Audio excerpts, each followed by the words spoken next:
take back control, just like Brexit and the British vote are taking back control from Brussels. Marketers must take back control. So that's one thing. The second thing is, I think they've got to have agility. I mean, related to that, you will have better agility if you have more control of the process.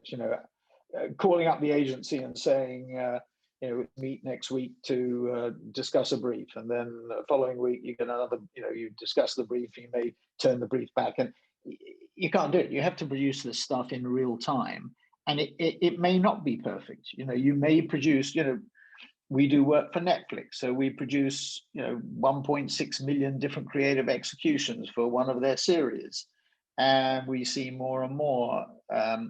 Netflix do a really good job, I think. I think the Netflix model is a really interesting model. I mean, they've become even more sophisticated recently. They know what you're watching or what you've watched, and they suggest alternatives or something new that comes along, or did you enjoy it, or whatever it happens to be. They're building that relationship, which is so important. But you create content at scale. In one case, I can think of, we created 1.6 million creative executions.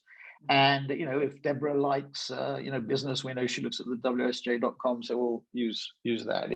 And we'll compare the series that we're trying to promote to a business, or you're on the Manchester United football side to a sports team or football or whatever it happens to be. So we try and tailor content to what we're doing. So I think agility, so take back control, agility, responding fast, moving from analog to digital is critically important.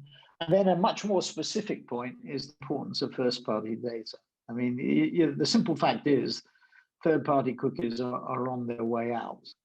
And all the data that our clients have, the first part, the stuff they own, the privacy issue is obviously a very important issue, and consumers have to understand that what they do when they sign up for the sites. When was the last time you or anybody watching or listening to this, actually sent the agreement or read the agreement before they did accept? And the answer is we don't do that. But we as an industry must treat consumers as adults, and maybe even give them the opportunity to sell their data if they wish. But the importance of first-party data, integrating all the databases that we have, if companies that we work with, clients have grown by acquisition, they have different systems, or they even have different people in different parts of their organizations using different systems. And so I think it needs first-party data, and using the signals from the 6 platforms that I mentioned,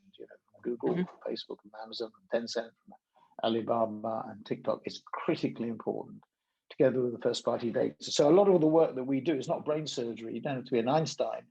A lot of the data analytics is sorting out the different data lakes and bringing them together into more coherent form. So those are the 3 things. I think take back control.